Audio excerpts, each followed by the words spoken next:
അണയാത്തരാവിൻ്റെ കൂട്ടിൽ അരയാൽ കിളിപ്പെണ്ണു പാടി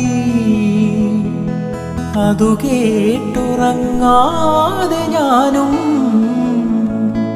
അറിയാതെ രാപ്പാടിയായി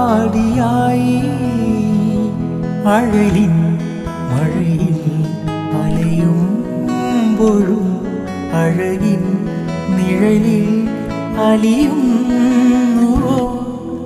മാനത്തെ മച്ചിൽ നിന്നും അമ്പിളി താഴോട്ടിറങ്ങി വന്നു താമര പൂങ്കളത്തിൽ തണുപ്പിൽ നീന്തി കുളിച്ചിടുന്നു തെന്നൽ വന്നതും